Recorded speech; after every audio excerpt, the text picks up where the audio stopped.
Picking the right singles can be a make or break factor in an album's success. Release one that doesn't strike a chord with the general public, and that often spells doom for the rest of the era. Today, I want to look at some examples of singles that stalled the momentum of their respective album cycles, or that killed them entirely. Keep in mind, I'm not saying any of these albums were flops, or that one bad single choice was the sole reason they didn't do as well as they could have. This is just going to be a look at some singles that frankly didn't need to happen when there were obvious better choices. Let's get started with Bon Appetit from Katy Perry's Witness. Witness may be seen as a flop album nowadays, but it actually didn't get off to a horrible start. The lead single, Chains to the Rhythm, was a pretty decent hit that was received well by fans and critics. It may not have been the biggest smash of her career, but it did well regardless. Where things really started to go wrong was the follow-up single, Bon Appetit. The song is a dancey, trap-infused bop featuring Migos, and honestly, I always really liked it. It's catchy, silly, and of course filled with all the double entendres you'd expect from a Katy Perry song about food. However, it received mixed to negative reviews from fans and critics, who found the lyrics to be a little too ridiculous. Katy's collab with Migos was also criticized by some fans, due to a perceived homophobic remark they made in regards to rapper I Love Makonnen coming out. Though to be fair, I think that remark was taken out of context, and wasn't intended to be malicious. Regardless, certain fans weren't happy with the collab, and the video didn't do much to help the song's case either, with Katy literally being cooked and eaten. It's pretty weird stuff, but as someone who's seen way too many horror movies, I never really found it to be that shocking. It was clearly off-putting enough to the general public though, as Bon Appetit only managed to peak at number 59 on the US Hot 100. The next single, Swish Swish, did somewhat better, peaking at number 46, but it still wasn't much more of a hit than Bon Appetit. I think the reason Bon Appetit failed could be boiled down to a few factors. 1. Witness was marketed as a quote-unquote purposeful pop album, with Katy saying it would be deeper lyrically than her previous ones, so to come out with such an unserious song as hammy as Bon Appetit definitely was confusing to say the least. 2.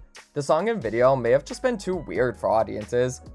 Not that overtly sexual songs are a brand new thing, but Katy comparing herself to a literal meal and actually getting devoured in the video may have just been a little too out there. I personally never got why this song didn't do that well. It's far from her best, but it's catchy and enjoyable, and it definitely fits Katy's brand of over-the-top, hilariously unsubtle pop music. Still, while it's definitely not the only reason Witness didn't do as well as her previous albums, it certainly didn't help things, and started the downward trajectory this era would be going in after its release. Yummy from Justin Bieber's Changes. Speaking of food-related flops, Justin Bieber's 2020 single Yummy was his solo comeback song after 4 years. He'd been featured on hits like Despacito and 10,000 Hours, but this was his first time being on a solo track since 2016's Company, and served as the lead single for his 5th album, Changes. Needless to say, the hype was real, though upon release, the song garnered a pretty negative reaction. Most of the criticism was directed towards the lyrics, mainly the chorus where he says, "Yeah, you got that yummy yum, that yummy yum, that yummy yummy." Yeah, that was a choice. Honestly, the rest of the song is pretty good. It's just that the chorus is so off-puttingly juvenile. It sounds like something you'd hear the Wiggles sing if it wasn't obviously meant to be an innuendo. To make things even worse, Justin posted instructions on his Instagram detailing how fans could essentially inflate streaming numbers by using a VPN, and by making playlists of the song to repeat overnight. This, in my opinion, was desperate as hell. I mean, this is something stan pages would post, not the artist himself. I mean, this is Justin Bieber we're talking about, one of, if not the biggest male pop act of the last decade, so to post something like this just came across as tacky. He also posted pictures of babies with hashtag yummy as the caption, and I just can't imagine the thought process behind that. Like, why would you promote the song like this? It's just so weird. It feels like something your aunt would post on Facebook, not Justin Bieber. Yummy and all of its promotion got the era off to a pretty bad start, and even though the next single, Intentions, was definitely better, it still didn't live up to the heights of his previous hits. Changes itself wasn't a flop by any means, but it significantly underperformed when compared to his previous album, Purpose. Though to be fair, it did release right before March 2020, and we all know what happens then, so any further promotion it was gonna get, including an entire tour, had to be scrapped. While timing was definitely not on Justin's side, it didn't seem like this era would have fared that much better had more singles been released, since it got off to such a terrible start. Yummy really was an awful lead single, especially considering it was for his first album in 5 years. People were simply expecting more, but what they got was pretty disappointing. If this had been maybe a third or fourth single, I'm sure people still would have clowned on it, but at least by then he'd have some better songs preceding it. I'm not gonna lie, I never actually listened to any of Justin's albums outside of Purpose. I've always wanted to, I just never got around to it.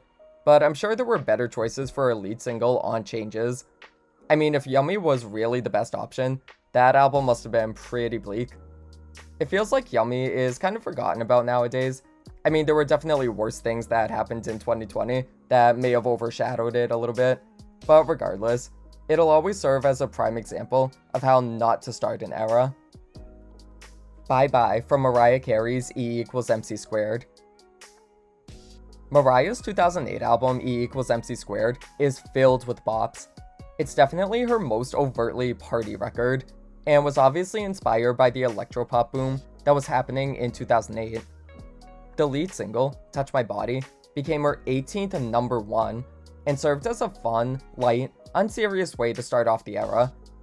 It's not necessarily the most upbeat party track, but it did show how Mariah was ready to let loose, an attitude that's kept up for most of the album, outside of a few songs.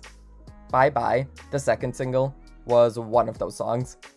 A touching ballad about saying goodbye to a loved one, Bye Bye is pretty good, but it's far from being one of her best ballads, and it didn't really make sense as a follow-up to Touch My Body. Even though Mariah is the queen of ballads, I don't think this was what people really wanted to hear in 2008, especially when she had an album full of bangers that were just begging to be played on the radio. Migrate specifically should have been the second single. I've said that a million times, but it bears repeating. That song should have been a hit. Even the next single, I'll Be Loving You Long Time, would have made for a better follow-up, since it's a similarly upbeat moment.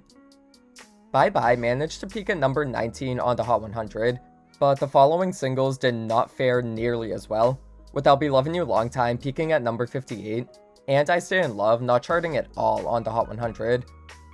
It's obviously a stretch to say Bye Bye is the reason for this, but it did seem to kill some of the momentum she had going. Other factors certainly played a part in how E=MC² didn't live up to its full potential, and I actually made a video about that last year if you wanted a more in-depth look, but Bye Bye being the second single was really where things started to go wrong in my opinion.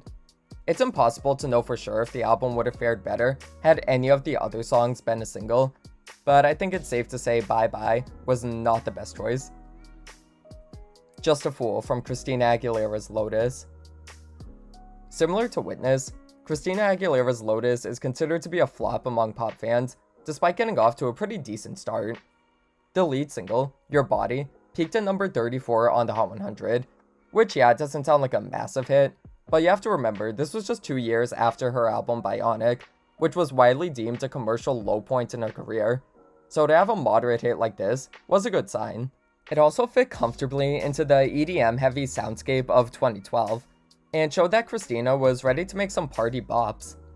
However, the second single, Just a Fool featuring Blake Shelton, stopped that party as soon as it started. On paper, I actually can kind of see why this was chosen as a single. Her and Blake were both coaches on The Voice at the time, so the promo could be easily worked into the show, which it was since they performed it together. But despite this, it only managed to peak at number 71 on the Hot 100, and no more singles were released from Lotus.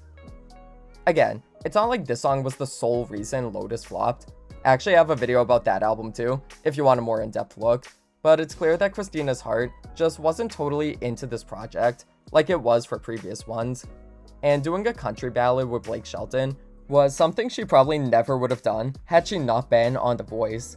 It just felt odd to release this as a follow-up to Your Body, especially considering Lotus had a handful of songs that could have really smashed if pushed properly, like Red Hot Kinda Love and Let There Be Love. And it's not like country music wasn't popular at the time, but frankly, I don't know many Christina fans that want to hear her in that genre. Not that she can't be, obviously, but I think most fans would agree she does best in R&B, Latin, and dance pop style songs, so a country ballad like this may have been better off staying as an album cut. While it may not have been the only reason Lotus didn't perform super well, Just a Fool certainly didn't help it. I guess you could say whoever chose it to be a single was just a fool.